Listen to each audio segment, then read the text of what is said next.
महा आमची पोरं आधी घेतली, जागा एवढी गेली, त्याच्यातून आम्हाला 1 रुपया पण नाही दिलेला, आम्ही घेतलेला पण नाही पैसे. आणि आता ते आम्हाला येऊन दमदाटी करतात का आम्ही चालूनच याच्यातूनच नेलं नाही. आम्ही त्यांना मनाई केली तरी पण आम्हाला येऊन दमदाटी करतात. आणि आमची पोरं फक्त कामाला घेतली, लगेच काढून टाकली, तर तेही अजून नाही कामाला घेतली. लिहून दिला त्यांना का तुम्हाला आम्ही घेऊ ना, असा करून एक पाईपलाईन खोटा बोलून घेऊन गेला. आता तर त्याला आम्ही जाऊनच देणार, काय व्हायचं असेल ते होईल. एक तर ते मरतील, एक तर आम्ही मरतो. मी विष्णू पागी राहतो नाळे सोपाराला, आदिवासी समाजाचा आहे. आमच्या वडिलांनी जागा आम्हाला इथे शिरोल्याला घेऊन दिलेली आहे. ते शिरोल्या गावात ते गावकरी म्हणजे अतिक्रमण करतात. त्याच्यात नारायण पाटील, चंदू मते आणि शिंदे आणि तो जाधव असे आहेत. त्यांनी पाईपलाईनचं काम चालू केलं आहे. आम्हाला न विचारता त्यांनी पाईपलाईनचं काम चालू केलं आहे. आणि काम थांबवायला गेल्यानंतर आमच्यावर जबरदस्ती गुंडागिरी जे दाखवतात. नारायण पाटील हा आम्हाला धमकी देतो, जागेवर आले तंगड्या तोडून तुम्हाला खाडीत फेकून देईन असं बोलतो. आणि जाधव हा बोलतो तुमचा इकडे जीव गेला तरी पण आम्ही काम थांबवणार नाही, आमचं काम चालूच राहणार, तुम्ही कोणत्या पण वरचं साहेबांजवळ जा. कोण जाधव? काय जाधवचं नाव काय? दीपक जाधव. तो बोलला की तो तुमचं इकडे काही काम नाही बोलते, तुम्ही इकडे शेतकरी आहेत ना, तर तुम्ही इकडून जाग्यावरून बाहेर निघा बोलते. तो आमचं इकडे काम चालूच राहणार, वरचा कोण बी कार्यकर्ता घेऊन या, कोणचा पण साहेब घेऊन या, तरी पण बोलते इकडे तुमचा जीव गेला तरी पण आम्ही बोलते इकडे काम बंद करणार नाही, असा बोलला दादागिरीने बोलला दीपक जाधव. आणि त्यांनी आपल्या वरच्या साहेबांना फोन केला आणि ते बोलले का आम्ही त्यांच्या वर्कर पेपर मागितला, तर त्यांनी त्यांना फोन केला. त्यांना बोलला का आपल्या ठाकूर साहेबांना फोन करा आणि त्यांना जागेतून हाकलून लावा. बरेचशी जागा गेल्या त्यांनी फॉरेस्टमध्ये त्यांना जागा एक कसायला तरी दिली का नाही दिली ना. त्यांनी काय केला, आपल्या जागा घेतल्या आणि आपल्याला तसा टोन दिला. आपण वारंवार काय पकडत राहिलो का आम्हाला पैसे भेटतील, आम्हाला पैसे भेटतील. कुठले पैसे भेटले का पैसे आपल्याला? अजूनपर्यंत काय भेटला नाही, काही नाही. कोणाला पैसे भेटले नाही. इकडे लक्षात ठेवा, आपण भांडायचं आहे, आपल्याला लढायचं आहे. आता हे बघा, जे आपल्याला काही पण जरी झाला तरी आपल्याला लढायचं आहे. नाही तोच पाहिजे आपल्याला, त्याच पाहिजे का आपली जागा जी गेलेली आहे ना ती आपल्याला भेटली पाहिजे. बस थांब राहा, फक्त बस थांब राहा. लक्षात ठेवा, कारण की एवढं बघा सध्या आपला आता तू आजी आहे, तुझा दिवस मला लागो, मी सांगतो यांचा दिवस मला लागो, लागतील नाही लागतील ती पूर्वची गोष्ट आहे. पण आता तुम्ही तुमची जागा गेले, यांची जागा गेले, तर तुम्हाला जो मोबदला आहे तो मोबदला भेटला पाहिजे. मला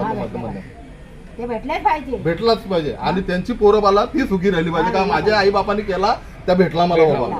आजीने करून दावला बरोबर ना. तुम्ही सांगाल का आजी असून तरी आम्हाला काय दिला नाही. तेच आहे ना. वडगाव पोलीस स्टेशन इथे आपली समस्या मांडण्यासाठी आलो होतो, परंतु साहेब काय गाव एका अपघाताच्या प्रकरणात जवळजवळ 11 माणसं दगावली म्हणून साहेब तिकडे गेलेत. म्हणून आपण इथल्या PSI साहेबांना भेटलो आणि आपली जी समस्या आहे ती मांडली. त्याबरोबरच साहेबांबरोबर आपण फोनवर बोललो. साहेबांनी सांगितलं की तुम्हाला जी काही मदत लागेल ती सर्व आमच्याकडून मिळेल, तुम्हाला घाबरायचं काही कारण नाही आहे. तसाच जो पागीचा जो विषय आहे का ते आदिवासी समाजाचे आहेत आणि त्यांच्यावर जो जुलूम जबरदस्ती करून अत्याचार होतो आहे, तर त्या अत्याचाराला आम्ही वाचायचा निश्चित करू आणि तुम्हाला सहकार्य करून त्यांच्या आत्महत्ये दाखल करू आम्ही. पण आम्हाला थोडा टाईम द्या, कारण आम्हाला चौकशी करावी लागेल.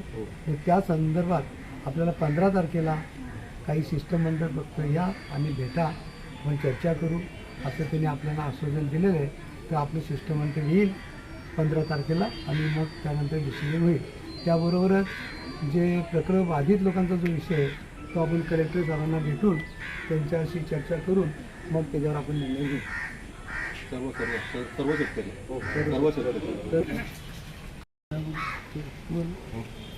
ह्याची घेतली नाही. ओके, तुम्हाला काय बोलायचं?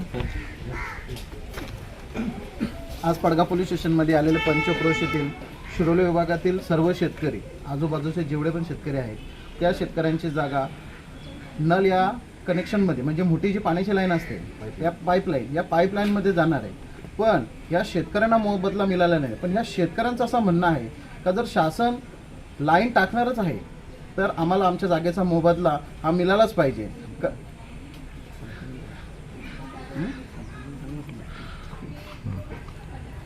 शिरोल्याचं प्रकरण आहे ना.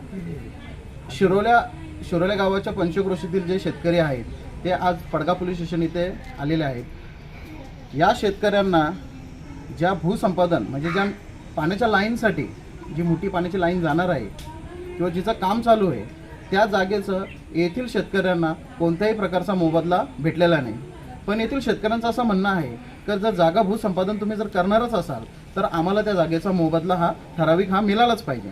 त्यासाठी आपण पडगा पोलीस स्टेशन इथे आलो आहेत आणि त्यांची मागणी ही रास्त आहे, रीतसर आहे आणि त्यांना योग्य तो न्याय आपल्या पडगा पोलीस स्टेशन, महसूल विभाग किंवा येणारे पुढचे जे पण अधिकारी असतील त्यांनी शेतकऱ्यांच्या पाठीशी उभे राहून त्यांना मोबदला मिळवून द्यावा. क्रमिक शक्ती संघटनेचे अध्यक्ष श्री देवीदास पाटील, राष्ट्रीय आदिवासी एकता मंचाचे ठाणे जिल्हा उपाध्यक्ष श्री सोमनाथ पारोसा, निसर्गप्रेमी संस्थेचे अध्यक्ष श्री दीपक जाधव तसेच सामाजिक कार्यकर्ते कैलास जाधव यांनी आज बीएमसी पाईपलाईन संदर्भात शेतकऱ्यांच्या जमीन अधिग्रहण, मोबदला व रोजगार या विषयावर पडघा पोलीस स्टेशनला भेट दिली. यावेळी त्यांच्यासोबत परिसरातील अनेक शेतकरी उपस्थित होते.